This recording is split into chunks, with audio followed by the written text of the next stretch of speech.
आदाब doctor.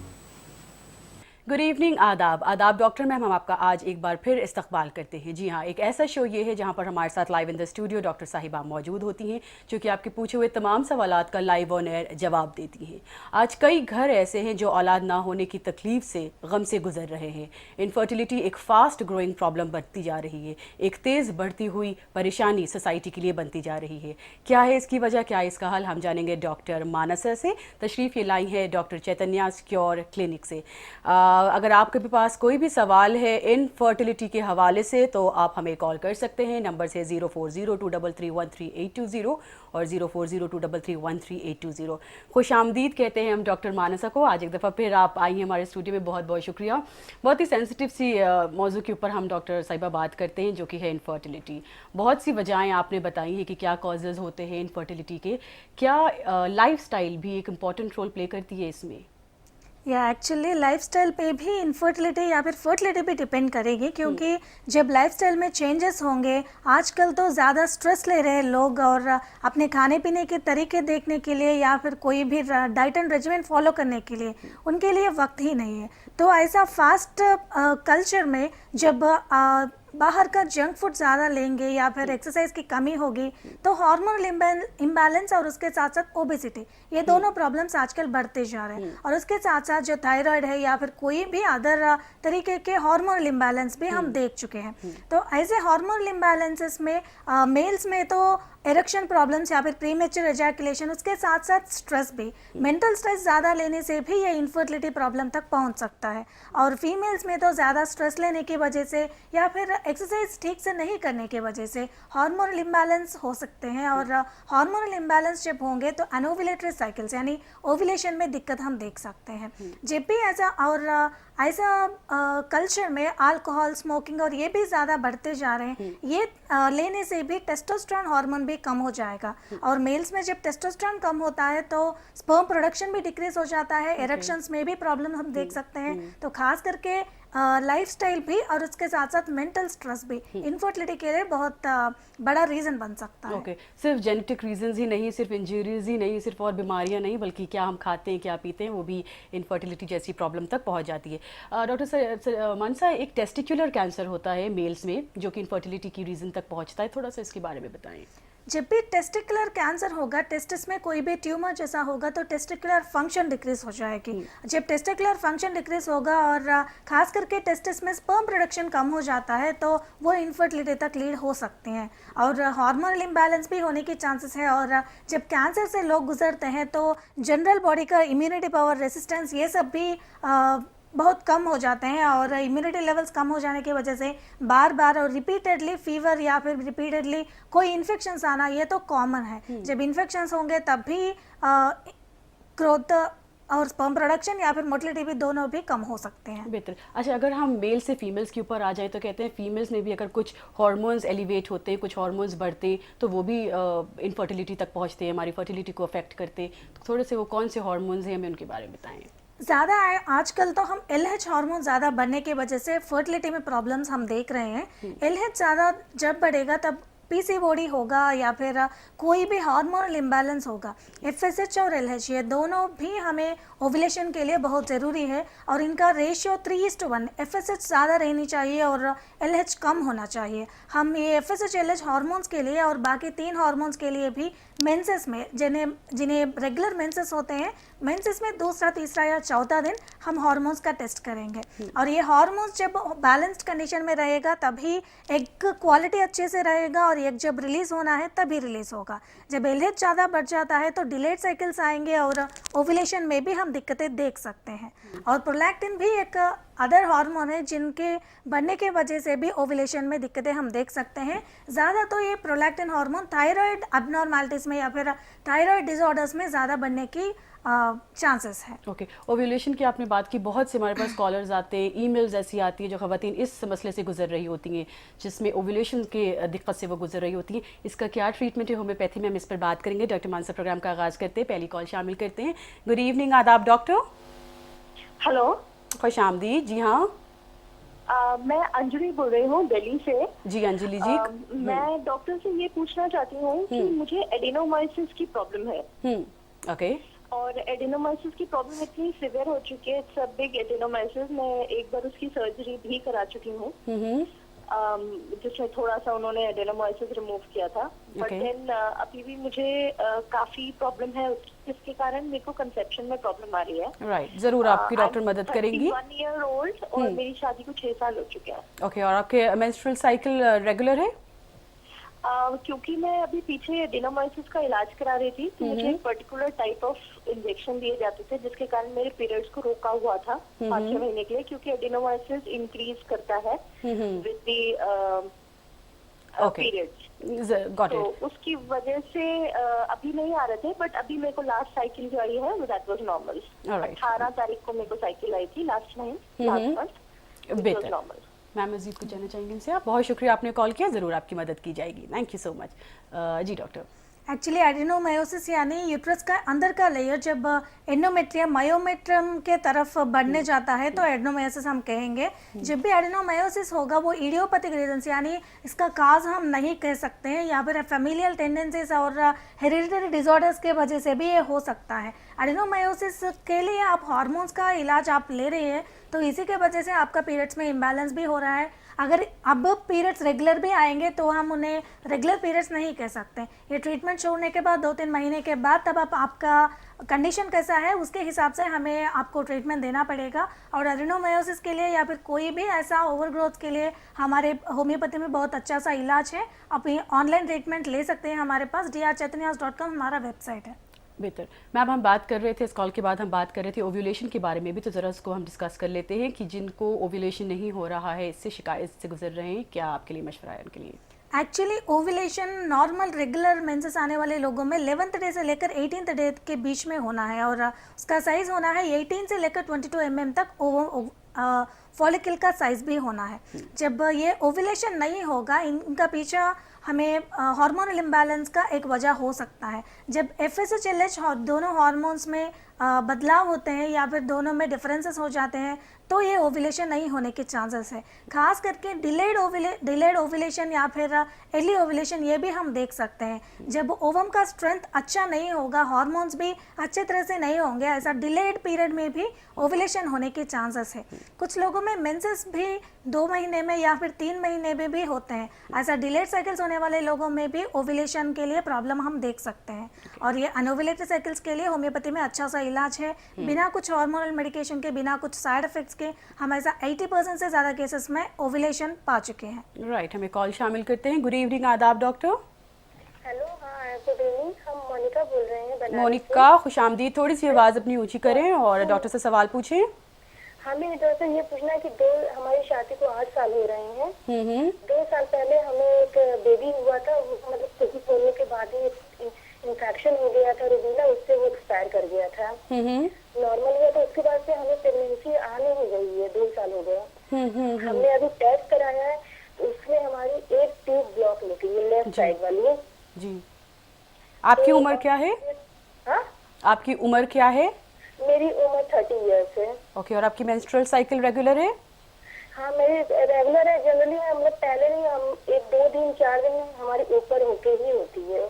Okay, बेहतर। Ma'am कुछ पूछना चाहेंगे इनसे? जी। टीबी का कुछ टेस्ट करवाया मैडम? प्रेगनेंसी नहीं हो रही है। टीबी का कुछ टेस्ट करवाया मैडम आपने ट्यूबल ब्लॉक के लिए?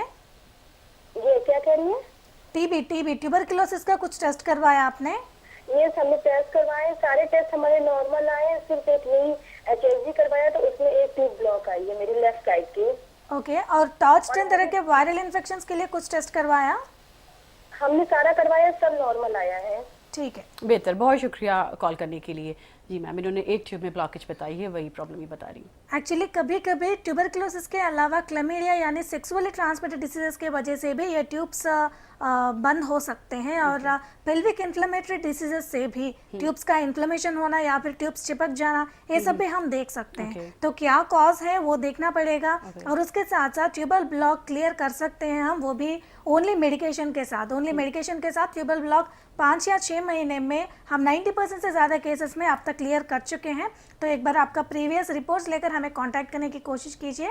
ट्यूबल ब्लॉक भी क्लियर हो जाएगा और कोई भी हार्मोनल इम्बैलेंस होगा या ओवुलेशन में कुछ दिक्कतें होंगे, कुछ इन्फेक्शन होंगे तो वो भी क्लियर हो जाएंगे। बेहतर, हम एक और कॉल ले रहे हैं। गुड इवनिंग, आदाब डॉक्टर। Good evening.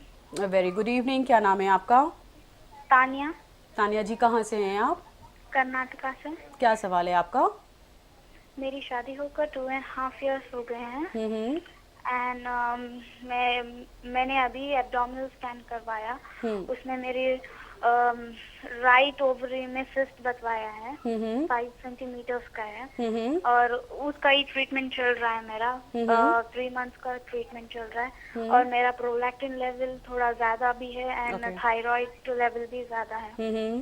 तो मुझे बस यही जानना था कि इस वजह से क्या मैं कंसीव नहीं कर पा रही हूँ, और पता नहीं ये सिस्ट बर्स्ट होगा, ये टैबलेट्स के थ्रू बर्स्ट होगा या आई मीन टू से मैं कंसीव कब कर पाऊंगी? बिकॉज राइट, डॉक्टर ने आपकी प्रॉब्लम सुनी है, जरूर आपकी मदद करेंगी। आपकी उम्र क्या है?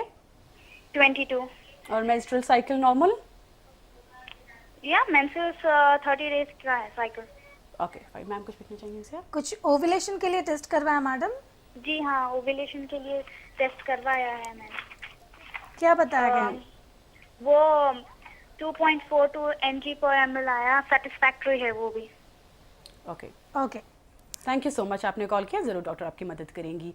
जी मैम, क्या कहेंगी आपने? एक्चुअली ओवरी में सिस्ट है ऐसा बताया उन्होंने, और जब सिस्ट होगा तो ओवुलेशन में दिक्कतें हो सकते हैं। ये क्वालिटी में या फिर डे ऑफ रिलीज में, ये दोनों में भी प्रॉब्लम्स हम देख सकते हैं। और सिस्ट के लिए जो आप दवा ले रही है वो हार्मोनल मेडिकेशन है। जब तक वो हार्मोन्स लेंगे तब तक आपका मेंसेस रेगुलर रहेगा और सिस्ट भी क्लियर हो जाता आपको दिखेगा। लेकिन जब आप छोड़ेंगे मेडिसिन, वो सिस्ट रिकवर होने के चांसेस है, क्योंकि हार्मोनल इम्बैलेंस आपको क्लियर नहीं किया जा रहा, जस्ट टेम्पररीली आपको वो हार्मोन्स जो बढ़ के हैं उन्हें सप्रेस किया जा रहा है। और जहाँ तक आपका प्रोलैक्टिन बनने का सवाल है, हाँ ये भी ओवुलेशन के लिए एक प्रॉब्लम बन सकती है। और प्रोलैक्टिन ज़्यादा हुए लोगों में भी थायराइड के साथ उन्हें भी इनफर्टिलिटी के लिए ये भी एक रीज़न हो सकता है। तो ये वो जो प्रॉब्लम्स आपको है इन सब के लिए हम आपको दवा दे देंगे, और एक बार आपका पूरा रिपोर्ट्स लेकर हमें कांटेक्ट करने की कोशिश कीजिए, आपका प्रॉब्लम ज़रूर सॉल्व होगा। बेहतर, हमारे साथ नाजरीन आप आदाब डॉक्टर में शामिल हैं। अगर कोई भी प्रॉब्लम है इनफर्टिलिटी के हवाले से हमें आप कॉल कर सकते हैं। नंबर्स हैं 0402331380, 0402331380। प्रोग्राम में हमें कॉल शामिल करते हैं। गुड इवनिंग आदाब डॉक्टर। गुड इवनिंग आदाब डॉक्टर। हेलो, अस्सलाम वालेकुम। वालेकुम अस्सलाम जी, क्या नाम है आपका? मेरा नाम पुष्पा है। पुष्पा जी, थोड़ी सी आवाज़ तेज़ करके आप पूछें जिससे कि सवाल समझ सकें डॉक्टर साहिबा आपका। कहाँ से पुष्पा हैं आप? आप कहाँ से कॉल कर रही हैं पुष्पा जी? मैं कतर से बोल रही हूँ। क्या सवाल? बेहतर, क्या सवाल है आपका? मेरा सवाल ये कि मेरे ब्रदर इन लॉ, मेरी कजिन है, उनके हस्बैंड को प्रॉब्लम है। तो मेरा सवाल डॉक्टर से ये कि उनको इरेक्शन की प्रॉब्लम है, तो उसके लिए उनको क्या करना चाहिए? ओके मैम, कुछ पूछना चाहेंगे इसमें सीधा? ज़रूर आपको बताया जाएगा। बहुत शुक्रिया आपने कॉल किया। जी डॉक्टर। एक्चुअली इरेक्शन में प्रॉब्लम्स के लिए साइकोलॉजिकल स्ट्रेस भी एक रीज़न हो सकता है, या फिर कुछ लोगों में न्यूरोलॉजिकल डिसीजेस भी हो सकते हैं। लेकिन ये जानने के लिए पहले हार्मोन्स का भी टेस्ट करवाना है, क्योंकि टेस्टोस्टेरोन हार्मोन जब कम हो जाता है तब भी इरेक्शन में प्रॉब्लम्स हम देख सकते हैं। तो ये तीनों के लिए टेस्ट आपको करवाना है। ये टेस्ट करने के बाद क्या वजह है, किस वजह से इरेक्शन में प्रॉब्लम है, वो हमें पता चलेगा। और हमारे होम्योपैथिक मेडिसिन में इरेक्शन के लिए भी अच्छे मेडिसिन है, और एक बार डायग्नोस किया जाए किस वजह से ये है, उसके बाद हम ट्रीटमेंट दे सकते हैं। अगर आपके पास भी कोई सवाल है इनफर्टिलिटी के हवाले से जो आप डॉक्टर मानसा से पूछना चाहते हैं, ऑन एयर उसका हल जानना चाहते हैं, मशवरा उनसे चाहते हैं, तो हमें आप कॉल कर सकते हैं। नंबर है 0402331380, 0402331380। हम बात करें इनफर्टिलिटी मौजू पर। मैम, बहुत से मेल इनफर्टिलिटी के कॉजेज़ आपने बताए हैं। क्या जो इन्वायरमेंटल प्रॉब्लम्स होती हैं, इन्वायरमेंटल फैक्टर्स भी क्या मुतासिर करते हैं इनफर्टिलिटी को? एक्चुअली मेल काउंट या फिर मोटिलिटी, ये दोनों भी एनवायरनमेंट से बहुत बदलते हैं, या फिर यानी ज़्यादा हीट एक्सपोजर होने वाले लोगों में काउंट कम हो जाता है। और बिल्कुल ऐसे ही रेडियोलॉजिकल जब एक्सपोजर होता है, रेडिएशंस के लिए एक्सपोजर होता है, तो भी काउंट कम होने के लिए और टेस्टिस का स्ट्रक्चर बदलने के लिए भी चांसेस होंगे। और जो हेरिडिटरी कंडीशंस होंगे या एनवायरमेंटल कंडीशंस से मिलके वो प्रॉब्लम और भी बढ़ सकते हैं। और इसके साथ साथ जब ज़्यादा पोल्यूशन या फिर ज़्यादा केमिकल एक्सपोजर होगा तो भी काउंट कम होने के लिए चांसेस है। ओके कुछ हमारे पास ऐसी ईमेल्स आती हैं मैम जिसमें कहती हैं ख़वातीन जो हैं वो थायराइड प्रॉब्लम से गुजर रही हैं और उन्हें कंसीव करने में भी दिक्कत आ रही है। तो क्या उन्हें इसलिए दिक्कत आ रही है क्योंकि वो थायराइड से गुजर रही हो, पहले थायराइड को ठीक करना है फिर शायद बेहतर हो? क्या आप कहेंगी?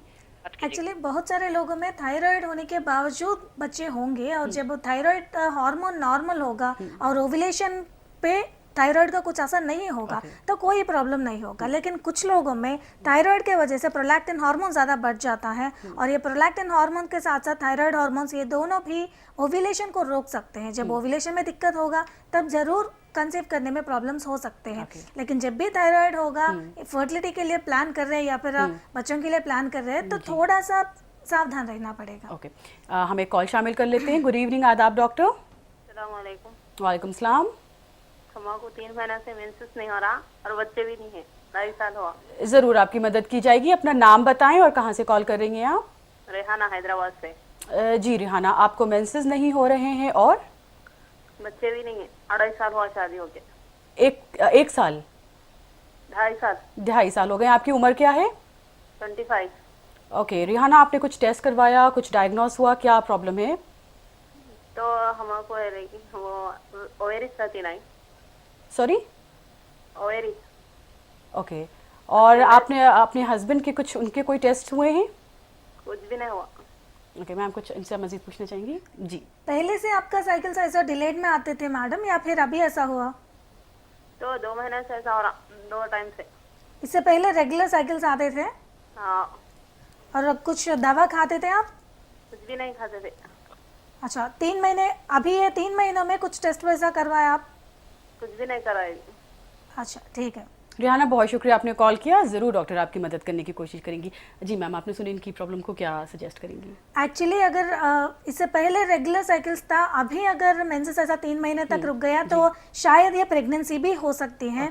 या फिर कुछ हार्मोनल इम्बैलेंस के वजह से, सिस्ट बन जाने की वजह से, या फिर पीसीओडी के वजह से भी ये मेंसेस डिलेड हो सकते हैं, या फिर थायराइड के वजह से भी, क्योंकि हाइपोथायराइड लोगों में भी ये हो सकता है। पहले आपको एक बार स्कैनिंग निकलवानी पड़ेगी, और स्कैनिंग में आपको पता चलेगा कि आप प्रेग्नेंट है कि नहीं। अगर प्रेग्नेंट नहीं है तो आप हार्मोनल इम्बैलेंस के लिए भी हार्मोन्स का टेस्ट करवाना है, और एक बार थायराइड का भी टेस्ट करवाइए। एक बार हमारे पास आएंगे तो सारे इन्वेस्टिगेशंस हम करवाएंगे, कोई भी प्रॉब्लम होगा तो आपको जरूर ट्रीटमेंट मिलेगी। जी, पहले ज़रूरी इन्वेस्टिगेशंस कराएं, टेस्ट निकले उसके अकॉर्डिंग इनका इलाज किया जाएगा।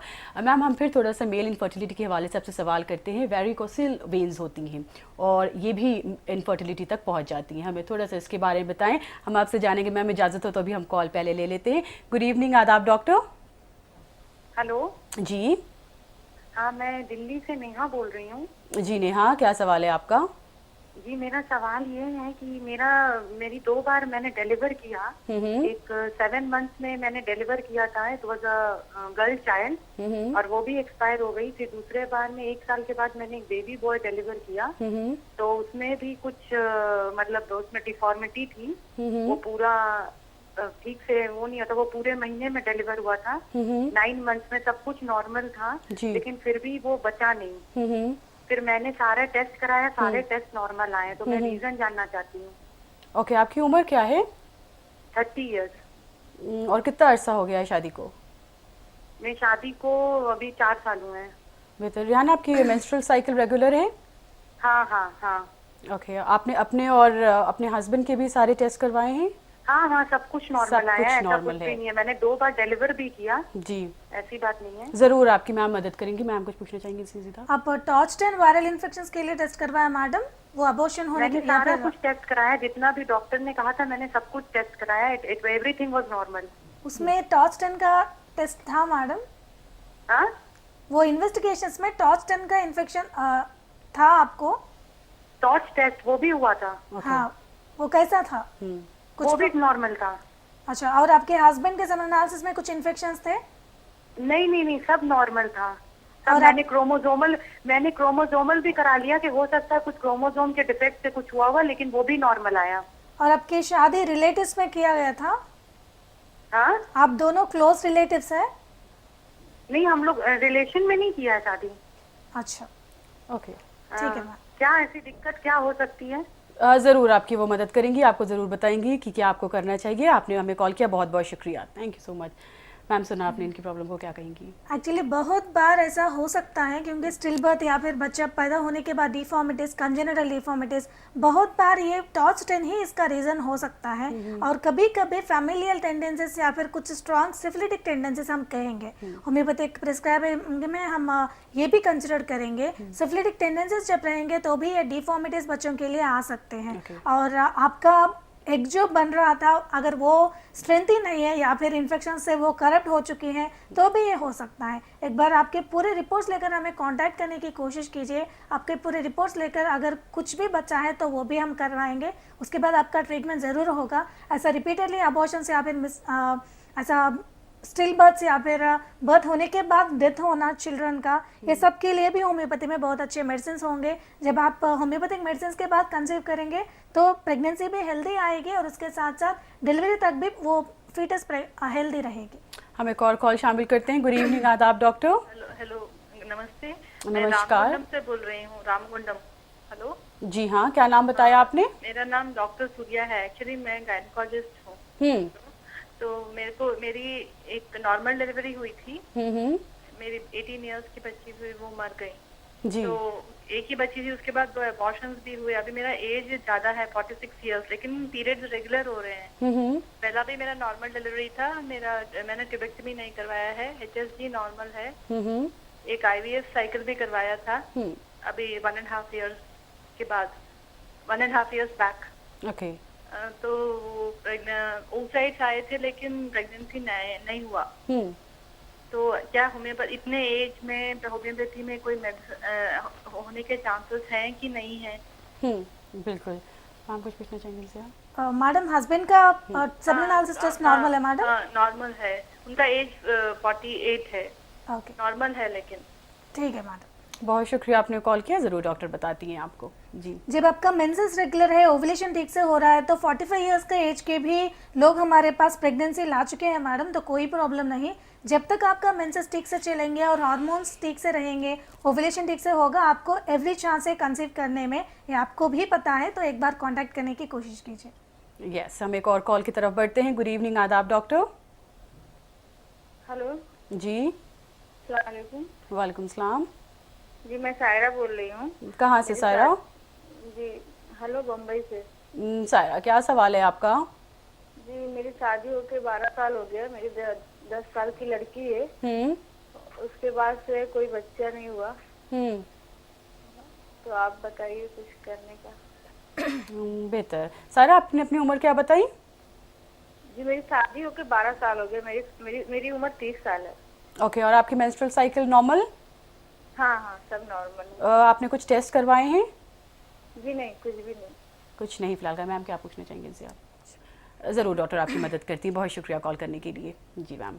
एक बार प्रेगनेंसी आने के बाद दूसरी बार क्यों नहीं आया वो देखने के लिए पहले टेस्ट करवाने पड़ेंगे। कभी कभी ट्यूबल ब्लॉक्स हो सकते हैं या फिर कोई भी टॉस तरह वायरल इन्फेक्शंस भी हो सकते हैं, या फिर हस्बैंड का काउंट भी डिक्रीज होना या फिर मोटिलिटी डिक्रीज होना, ये सब रीजंस हो सकते हैं। तो रीजंस पता करने के लिए पहले टेस्ट करवाने पड़ेंगे। एक बार टेस्ट करवाने के बाद किसमें प्रॉब्लम है वो डायग्नोस करने के बाद हम आपके लिए मेडिसिन देंगे, ट्रीटमेंट देंगे, उसके बाद आपको बच्चे होने के हर एक चांस होगा। राइट। नाज़रीन, हमारे साथ आप शामिल हैं प्रोग्राम आदाब डॉक्टर में। आपके पास अगर कोई भी सवाल है इनफर्टिलिटी के हवाले से तो हमें आप कॉल कर सकते हैं। 0402331380, 0402331380 हमारे नंबर्स हैं। प्रोग्राम को हम बढ़ाते हैं आगे, कॉल शामिल करते हैं। गुड इवनिंग, आदाब डॉक्टर। हेलो, अस्सलाम वालेकुम। वालेकुम सलाम। जी, मेरा नाम उमेहा है, मैं सऊदी अरब से बात कर रही जी, खुशामदीद। क्या सवाल है आपका? हूँ। मुझे फाइब्रॉइड है यूट्रस में। ओके, ज़रूर डॉक्टर आपकी मदद करेंगी। आपकी उम्र क्या है? आपकी उम्र क्या है? 46। ओके मैम, सॉरी 42 है। अभी मेंसेस में कुछ प्रॉब्लम है मैडम? जी नहीं, रेगुलर है मैं। ओके, फाइब्रॉइड के लिए कुछ दवा यूज़ कर रहे हैं आप? हाँ, अभी कुछ ट्रीटमेंट दिए थे डॉक्टर। लोअर एब्डोमेन में थोड़ा पेन था तो उसके लिए ट्रीटमेंट दिए थे। ठीक है मैडम। ओके, ज़रूर आपकी मदद की जाएगी। बहुत शुक्रिया जी डॉक्टर। ये कॉलर हैं जिनको फाइब्रॉइड्स की प्रॉब्लम है, क्या कहेंगे? फाइब्रॉइड के लिए होम्योपैथी में ट्रीटमेंट मिलेगी और फाइब्रॉइड का साइज भी डिक्रीज हो जाएगा। और फाइब्रॉइड के लिए बाहर तो सर्जरी करके रिमूव करने के लिए या फिर पूरे यूट्रस को रिमूव करने के लिए सजेशन देंगे, लेकिन ये अच्छी बात नहीं है। हम हमारे मेडिसिन के साथ ही फाइब्रॉइड का ग्रोथ को अरेस्ट कर सकते हैं, उसके बाद रिकरेंस भी नहीं आने के लिए भी हम दवा दे सकते हैं। बेहतर। नाज़रीन, हमारे साथ जी हाँ आप शामिल हैं आदाब डॉक्टर में डॉक्टर मानसा बातचीत कर रही हैं इनफर्टिलिटी मौजू पर। प्रोग्राम में हम आपके कॉल्स भी शामिल कर रहे हैं। आप याद रखिए, कोई भी सवाल अगर आपका है इनफर्टिलिटी के हवाले से आप पूछना चाहते हैं तो हमें आप कॉल कर सकते हैं। नंबर दोहरा देते हैं 040-233-133-80, 040-233-13820। प्रोग्राम को हम आगे बढ़ाते हैं, कॉल शामिल करते हैं। गुड इवनिंग आदाब डॉक्टर। हेलो जी हाँ, खुश आमदीद जी, क्या नाम है आपका? सलाम अलैकुम। वालेकुम सलाम। मेरा नाम रफ्सा है। मैं बम्बई से बोल रही हूँ, बम्बई से। क्या सवाल है आपका? मेरे को 20 साल हो गया शादी का, बच्चे नहीं है। बहुत इलाज कराया, बहुत स्कोपी भी कराया, IVF भी एक बार कराया, तो बच्चे थे और खराब हो गए। अभी तक फिलहाल कुछ नहीं हो रहा है। आपकी उम्र क्या है? मेरी उम्र 40 है। ओके, और आपने कुछ टेस्ट करवाए हैं, कुछ डायग्नोस हुआ है? कुछ सब टेस्ट कराया मैं, स्कोपी भी कराया मैं, और एक बार IVF भी कराया, और मैंने जो भी टेस्ट होता है पेट का पूरा चेकअप हुआ है। कुछ प्रॉब्लम नहीं बताता अंडे नहीं बढ़ रहे हैं, अंडे खराब हो रहे हैं। अभी MC का भी प्रॉब्लम हो गया, MC आता नहीं जल्दी। अच्छा, मेंसेस नहीं, रेगुलर नहीं है? नहीं, दवा खाते हैं तो आ जाता है, दवा नहीं खाते हैं तो 2-2 महीना 3-3 महीना नहीं आता है। जी जी जी। आपने अपने हस्बैंड के कोई टेस्ट करवाए उनके? हस्बैंड का भी बहुत चेकअप हुआ, मगर हस्बैंड को कुछ नहीं बताता है डॉक्टर जी। उनका जो डॉक्टर के पास जाते हैं सब चेक करते हैं। डॉक्टर जरूर आपकी मदद करेंगी। मैम कुछ इनसे पूछना चाहेंगी आप? ये मेंसेस में प्रॉब्लम आपको कितने दिन से हो रहा है मैडम? ये IVF कराए थे, उसके बाद से मेरे को MC का रुकावट पैदा हो गया।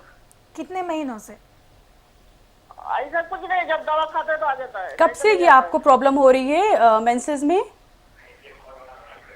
बोला ना कि हो गया 2-3 साल हो गया। बेहतर। मैम कुछ और? बहुत शुक्रिया आपने कॉल किया, जरूर डॉक्टर साहब आपकी मदद करेंगी। थैंक यू जी मैम। IVF के ज़रिए बहुत सारे इंजेक्शंस, बहुत सारे हार्मोनल डोसेस इंजेक्ट किया जाता है बॉडी में, तो उसी की वजह से बहुत लोगों को IVF होने के बाद मेंसेस इरेगुलरिटीज़ और उसके साथ साथ हार्मोनल इम्बैलेंस ये सब भी होने के चांसेस है। तो अभी इनमें हार्मोन्स कैसा है ये देखना पड़ेगा, क्योंकि 2 महीने में या फिर 3 महीने में ऐसा डिलेड साइकिल्स आ रहे हैं तो LH ज़्यादा बढ़ चुका होगा और उसके साथ साथ थायराइड प्रॉब्लम भी हो सकता है। जब ऐसा डिलेड साइकिल्स होंगे तो ओव्यूलेशन तो नहीं होगा, ओव्यूलेशन नहीं होने की वजह से है प्रेगनेंसी नहीं आ रही है आपको, तो पहले हार्मोन्स का टेस्ट करवाइए और एक बार बिना कुछ दवा खा के आप, अगर मेंसेस नहीं आती है तो डिलेड में भी आप ये हार्मोन्स करवा सकते हैं और एक बार स्कैनिंग निकलवाइए। शायद आपको PCOD का भी तकलीफ हो सकता है। अगर ये PCOD का तकलीफ है तो भी हम नेचुरली होम्योपैथिक मेडिसिन के ज़रिए बिना कुछ ऑपरेशन का आपको परमानेंट इलाज दे सकते हैं। जब मेंसेस रेगुलर होंगे आपको प्रेगनेंसी आने के लिए बहुत चांसेस होंगे। ऑलराइट, हम एक और कॉल की तरफ बढ़ते हैं। कौन है सब तुम्हारे साथ जी? गुड इवनिंग आदाब doctor. Good evening ma'am. Very good evening जी, क्या नाम है आपका? संध्या श्रीराम। संध्या?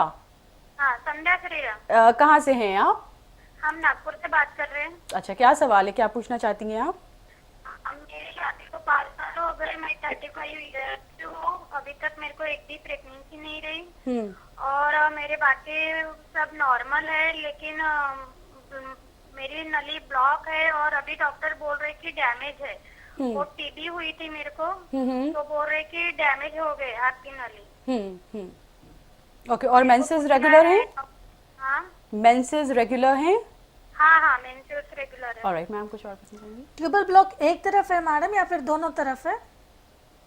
पहले तो मैडम ने बोले थे कि एक तरफ से है, फिर सेकंड बार मैंने लेप्रोस्कोपी की तो मैडम बोल रही थी कि दोनों ट्यूब ब्लॉक है और डैमेज भी है बोल रही थी। मेरे को TB का 9 महीने उन्होंने ट्रीटमेंट दिए थे। ओके, तो मैंने 9 महीने कंप्लीट किया कोर्स। राइट, जरूर डॉक्टर ने आपकी सवाल सुना है, मदद करती है। बहुत शुक्रिया कॉल के लिए जी डॉक्टर। जब ट्यूबरकुलोसिस की वजह से ट्यूबर ब्लॉक होगा और एंटी ट्यूबरकुलर ट्रीटमेंट लिया जाता है, फिर भी वो डॉर्मेंट कंडीशन में ट्यूबरकुलोसिस अंदर बॉडी में रहने के चांसेस है। तो अभी आपके बॉडी में ट्यूबरकुलोसिस का कुछ भी है कि नहीं वो देखने के लिए टीबी कोल्ड का एक टेस्ट रहेगा, वो करवाइए। और ये करवाने के बाद भी, और जब ट्यूब्स डैमेज हो जाता है, ट्यूबल कंडीशन अच्छी तरह से नहीं होगा, अगर प्रेगनेंसी आती है नेचुरली तो भी वो ट्यूबल प्रेगनेंसीज आने के बहुत सारे चांसेस होंगे। जब ट्यूबल मोटिलिटी अच्छी तरह से नहीं होगा, जो फीटस जो ट्यूब में होगा वो ट्यूब में ही ऐसा ही रख के ग्रोथ होना है, यानी ट्यूबल प्रेगनेंसीज आने के बहुत सारे चांसेस है। आपका ट्यूब्स का कंडीशन देखना ज़रूरी है मैडम। जब अगर पूरे ब्लॉक है, डैमेज उतना नहीं है, तो हम नेचुरली कंसीव करने की हर एक कोशिश कर सकते हैं, लेकिन डैमेज अगर बहुत ज़्यादा है तो आपको आर्टिफिशियल तरीका अपनाना पड़ेगा। ये सब आपको एडवाइस देने के लिए पहले आपका रिपोर्ट लेकर हमें कांटेक्ट कीजिए, उसके बाद आपको एडवाइस देंगे। बेहतर। एक मैम इनकी भी कॉल थी जो कि ट्यूबरक्यूलोसिस से गुजर चुकी हैं, बहुत से और लोग जिनको ट्यूबरक्यूलोसिस बीमारी हो चुकी है once in a lifetime, तो उन्हें आप क्या कहेंगी उनके लिए कि क्या उनके प्रेगनेंसी के या कंसीव करने के चांसेस कम हो जाते हैं? जब पहली बार ट्यूबरकुलोसिस होगा, प्राइमरी ट्यूबरकुलोसिस हम कहेंगे, बहुत लोगों में ये पल्मोनरी ट्यूबरकुलोसिस होगा, यानी लंग्स में ट्यूबरकुलोसिस हो जाता है। और ये सिम्टोमेटिक भी होगा क्योंकि बहुत कॉफ होगा और न्यूमोनिया कंडीशंस होंगे, आस्थमा होगा, ब्रेथलेसनेस होगा। हाँ, ये सब पल्मोनरी ट्यूबरकुलोसिस के लिए हम डायग्नोस कर सकते हैं और उसके लिए ट्रीटमेंट वो लेंगे। लेकिन जब सेकेंडरीली कुछ अदर पार्ट को इफेक्ट करेगा, खास करके जब इनफर्टिलिटी से गुजर रहे हैं, तो ट्यूबल ब्लॉक होने की या फिर यूट्रस की टीबी होने की, पेल्विक पार्ट की ट्यूबरकुलोसिस होने के बहुत सारे चांसेस है। ट्यूबरकुलोसिस जब पेल्विक कैविटी में होगा तो ट्यूब्स में इन्फ्लेमेशन होगा, ट्यूब्स डैमेज भी होंगे और यूट्रस भी डैमेज होने के बहुत सारे चांसेस होगा। तो सेकेंडरी ट्यूबरकुलोसिस के लिए एक ही सिम्टम होगा, वो है इनफर्टिलिटी। जब बच्चे पैदा नहीं होंगे तब हम पूरे इन्वेस्टिगेशंस करवाएंगे, तभी हमें पता चलेगा कि वो सेकेंडरी ट्यूबरकुलोसिस के साथ ये ट्यूबर ब्लॉक हुआ या फिर यूट्रस डैमेज हुआ, ये सब हमें पता चलेगा। और इनके लिए भी ट्रीटमेंट हमारे पास है। जब ज़्यादा डैमेज नहीं होगा तो हम उन्हें ठीक कर सकते हैं, और ट्यूब्स अगर ब्लॉक हो जाएंगे तो भी हम उन्हें क्लियर कर सकते हैं। बेहतर। हमें कॉल शामिल करते हैं। गुड इवनिंग आदाब डॉक्टर। जी हेलो। जी हाँ, good evening. Good morning doctor. कौन है हमारे साथ, क्या नाम है आपका? मैं नसरीन बोल रही हूँ। कहाँ से? दिल्ली से बोल रही हूँ। क्या सवाल है आपका? जी, क्या पूछना चाहती हैं आप? कमी आती है हमारी। क्या पूछना चाहती हैं आप? फीमेल्स में कमी आती है। दोस्त, आई थिंक आप शायद आपने टीवी के वॉल्यूम को बढ़ा रखा है, इसलिए डॉक्टर साहिबा आपके सवाल को समझ नहीं पा रही हैं, आपकी मदद नहीं कर पाएंगी। टीवी के वॉल्यूम को म्यूट कर कर हमसे आप हमें कॉल करें और अपना सवाल क्लैरिटी के साथ डॉक्टर साहिबा तक पहुंचाने की कोशिश करें। प्रोग्राम को आगे बढ़ा के हमें कॉलर की तरफ बढ़ना पड़ रहा है। गुड इवनिंग आदाब doctor. Good evening ma'am. Very good evening ma'am, मेरी प्रॉब्लम है, 4 साल पहले मुझे टीबी हुई थी। आप जी, आपका नाम क्या है और किस शहर से आप कॉल कर रही हैं? बरेली। और आपका नाम? तन्नू। जी तन्नू, अपना सवाल पूछिए प्लीज।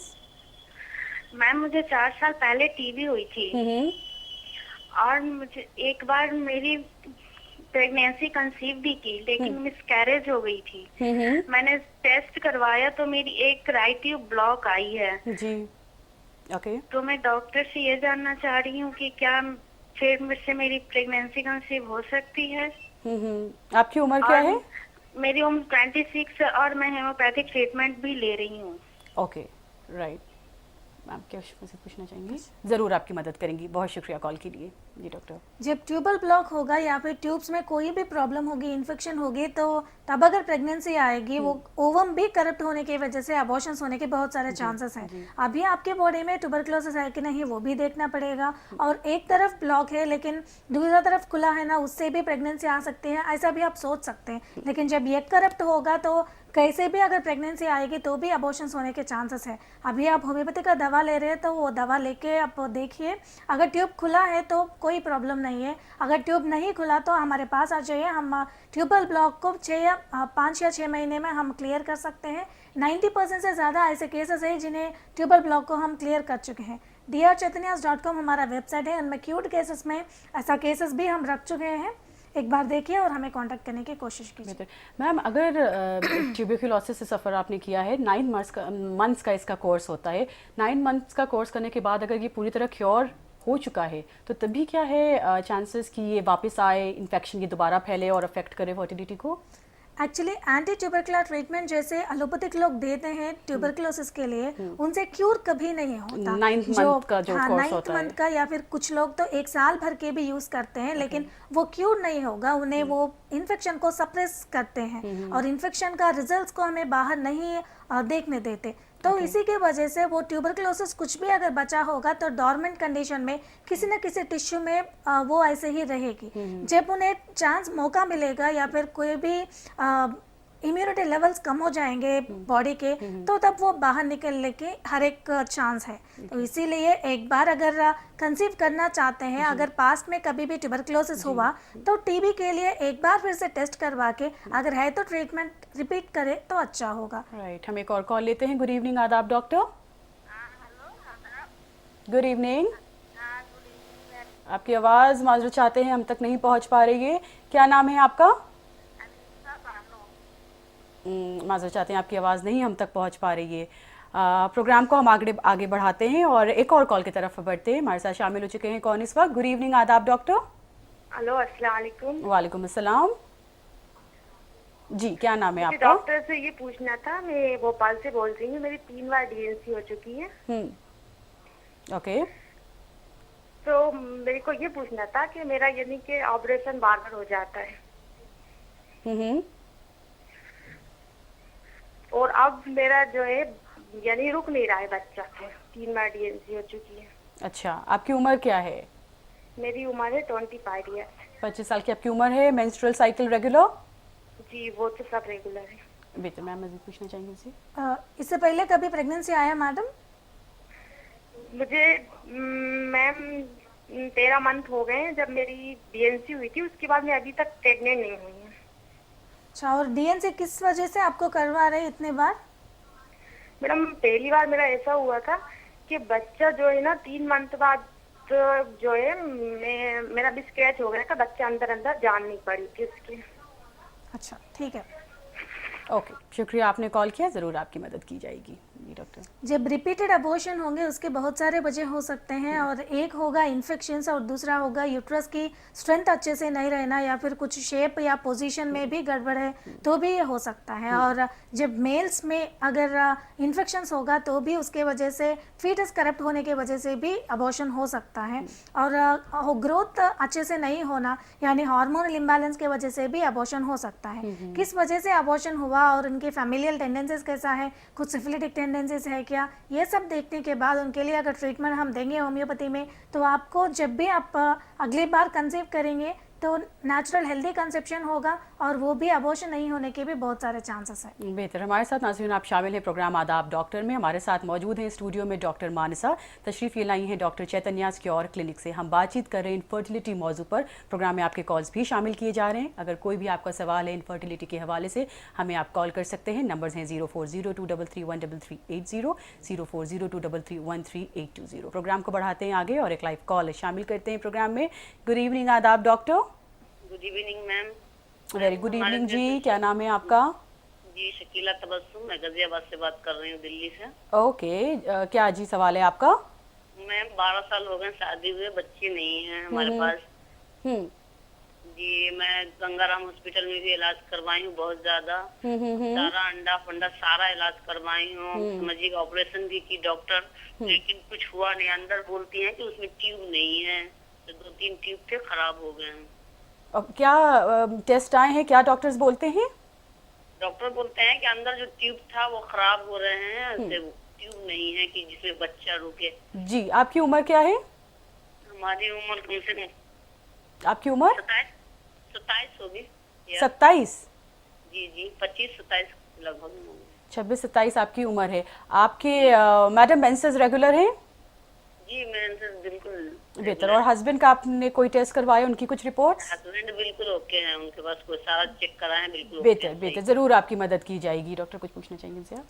बहुत शुक्रिया कॉल के लिए, ज़रूर मैम आपकी मदद करती है। Thank you for the call. जी डॉक्टर।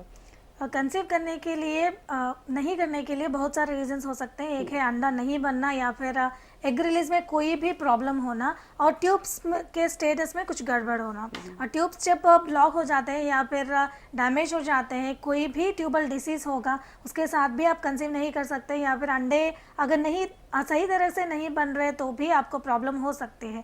ये दोनों के लिए आपको ट्रीटमेंट लेनी पड़ेगी और हार्मोन्स का भी चेक करवाना पड़ेगा। एक बार आपके पूरे पुराने रिपोर्ट्स लेकर हमें कांटेक्ट करने की कोशिश कीजिए। आपके लिए ऑनलाइन ट्रीटमेंट भी हमारे पास अवेलेबल है। drchaitanya's.com हमारा वेबसाइट है। एक बार ऑनलाइन चैट कीजिए, हमारे फ्रंट ऑफिस लोग आपको कैसे ट्रीटमेंट लेना है वो सब बताएंगे। बेहतर मैम, अगर अपने थोड़े से अपनी सोसाइटी की बात करें, माशरे की बात करें, तो देखा गया अगर एक कपल नहीं कंसीव कर पा रहा है तो हर कोई एक औरत को ब्लेम करता है, उसके ऊपर उंगली उठाता है। इसके ऊपर थोड़ा सा हमें बताएं आप कि इसमें कितना रिस्पॉन्सिबल अकेले एक औरत रहती है या फिर मेल्स भी होते हैं? एक्चुअली इनफर्टिलिटी एक ऐसा प्रॉब्लम है जिसके लिए रीजंस दोनों में भी हम देख सकते हैं, मेल्स और फीमेल्स दोनों में भी रीजंस हम देख सकते हैं। और जब भी एक कपल इनफर्टिलिटी से गुजरता है तो हमारे पास जब आएंगे तो दोनों के लिए प्राइमरी इन्वेस्टिगेशंस इसलिए करेंगे क्योंकि दोनों में भी कंसीव नहीं करने के लिए अपने अपने वजह होंगे। फीमेल्स में जब हम देखेंगे इनफर्टिलिटी के लिए 40 से लेकर 50% तक रीजंस हो सकते हैं, और मेल्स में 30 से लेकर 40% तक। यानी पे मैम हम थोड़ी सी और बातचीत करेंगे, इजाजत हो तो हम अभी कॉल ले लें। हमारे साथ शामिल हो चुके हैं कॉलर। गुड इवनिंग आदाब डॉक्टर। हाँ जी, नमस्ते मैडम। नमस्कार। हाँ जी, मैं अजमेर से बोल रही हूँ, ललिता। जी ललिता जी, क्या सवाल है? मैडम, मुझे 7 महीने पहले टीबी का पूरा ट्रीटमेंट लिया है मैंने, और उसमें फिर उसके बाद एचएनसी कराई तो एक ट्यूब ब्लॉक है और एक हाफ ब्लॉक है। अब मैंने एक बार और मैडम से बात की थी तो मैडम ने मुझे कहा था टीबी का वापस टेस्ट कराओ आप एक बार, तो मैंने वो टेस्ट भी करा लिया है तो वो तो नेगेटिव आया है। और अब परसों ही मुझे पता चला कि मुझे थायराइड भी है। तो अब ना मुझे समझ में नहीं आ रहा अब क्या करना है मैडम। और मतलब 3 साल में मुझे कभी भी पीरियड डिलेड होके नहीं आया। इस महीने मुझे 7 डेज डिले होके आया।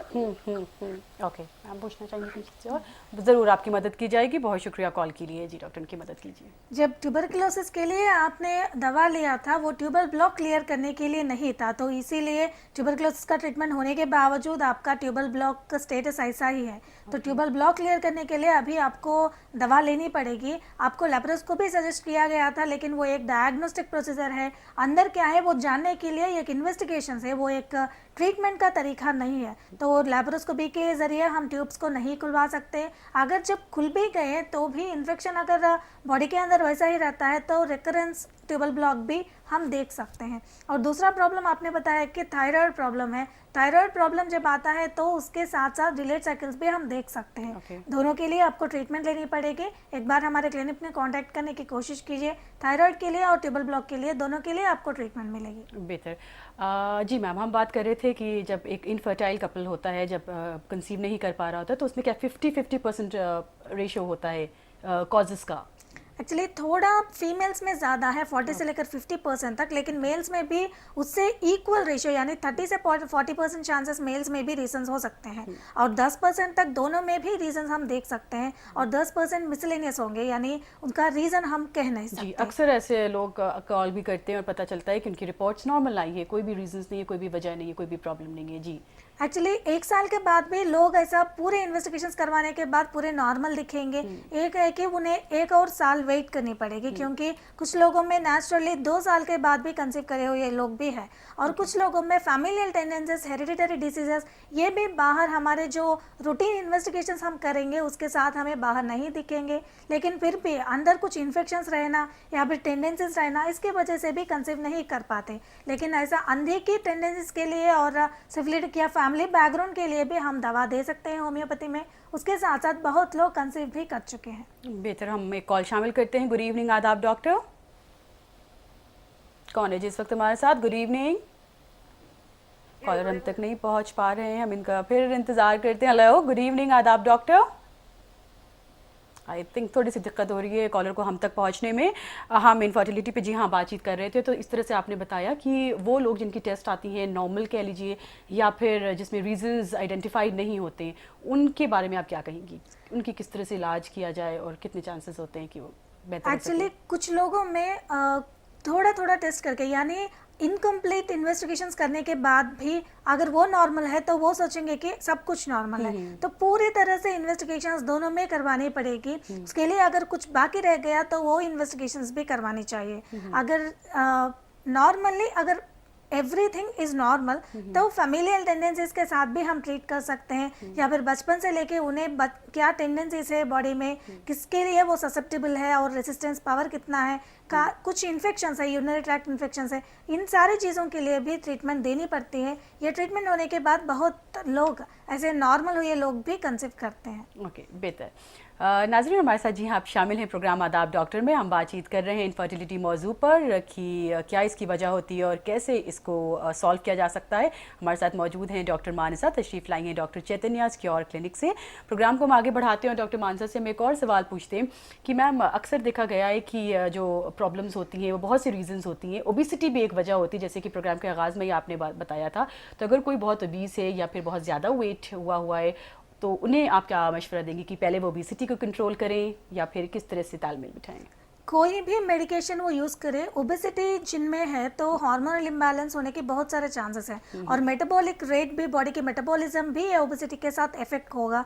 तो हार्मोनल एक्शन भी, यानी जो पार्ट्स पे हार्मोन्स का एक्शन होना है, उनका एक काम करना है, हार्मोन्स का काम भी कम हो जाने की भी चांसेस है। तो जब भी मेडिसिन लेना है इनफर्टिलिटी के लिए या फिर कोई भी अदर डिसीज़ के लिए ओबेसिटी के साथ, तो पहले एक्सरसाइज करनी चाहिए या फिर वॉकिंग करनी चाहिए, साथ ही साथ ये वेट भी रिड्यूस करें और उसके साथ ट्रीटमेंट ले तो अच्छा होगा। बिल्कुल। हम एक कॉल शामिल करते हैं। गुड इवनिंग आदाब डॉक्टर। हेलो जी, हेलो, अस्सलाम वालेकुम। मैं तस्लीम बात कर रही हूँ हैदराबाद से। वालेकुम अस्सलाम तस्नीम जी। जी देखिए, मेरे को नहीं 3 बच्चे हैं, लेकिन एक फर्स्ट बच्चा अच्छा है। अब 2 बच्चियां गुजर चुकी हैं। वो जिसका दिमागी प्रॉब्लम सही नहीं था, वो मतलब हम जो रिश्तेदारों में शादी किए हुए हैं, क्या मेरे को आगे बच्चे हो सकते हैं या नहीं हो सकते? अभी एक बच्चा है आपका? हाँ, एक बच्चा है, फर्स्ट बच्चा है। 2 जो आप हुए ना, आगे 2 लड़कियां, वो लड़कियों का समझे आपकी प्रॉब्लम। जी जी जी, आपकी उम्र क्या है तस्नीम? मेरी उम्र 25 है। ओके, और तस्नीम आपके मेंस्ट्रुअल साइकिल रेगुलर है, नॉर्मल है? रेगुलर है, लेकिन मेरे को आगे बच्चों की ख्वाहिश है, लेकिन वो डॉक्टर्स बोलते हैं कि नहीं होते तुम्हारे बच्चे, तुम लोगों का खून एक है आप लोगों का, बोल के बोल। ये वजह बताते हैं। डॉक्टर कुछ पूछना चाहेंगे सर? अभी आप कुछ इन्वेस्टिगेशंस करवाया मैडम, कुछ जांच करवाया आपने? नहीं, जांच तो नहीं करवाई, लेकिन डॉक्टर्स को मालूम हो गया कि ये टेसस जीसस है, ये बच्चे आपके, बोल के नहीं होते आपको ऐसा। ठीक है बोल।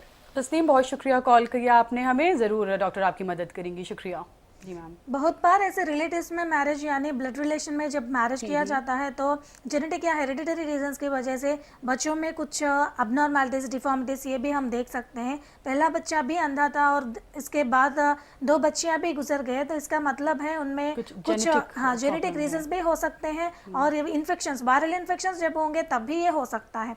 जब वायरल इन्फेक्शंस के वजह से अगर ये हो रहा है तो हम उसके लिए ट्रीटमेंट दे सकते हैं और उसके लिए वो इलाज भी है हमारे पास। लेकिन अगर जेनेटिक रीजंस के वजह से ये सब हो रहा है तो आगे बच्चे नहीं चाहना तो ही अच्छा होगा। तो एक बार आपके पूरे रिपोर्ट्स लेकर हमें कांटेक्ट करने की कोशिश कीजिए। हम आपका एक बार वो इन्फेक्शंस का स्टेटस हम देखेंगे, उसके बाद आपको क्या करना है वो एडवाइस देंगे। जाहिर है। डॉक्टर मानसा, बहुत बहुत शुक्रिया। अब आप हमारे स्टूडियो में आज फिर आई और इस खास मौजू पर हमने बातचीत किया। Thank you so much. नाज़रीन, आपको भी बहुत बहुत शुक्रिया, हमारे साथ आप जुड़े। अपना ख्याल रखिएगा, इजाज़त दीजिए, खुदा हाफिज़। हमारा पता है आदाब doctor, ETV Urdu, Ramoji film city, Hyderabad 501512। हमारा ईमेल एड्रेस है responseurdu@etv.co.in।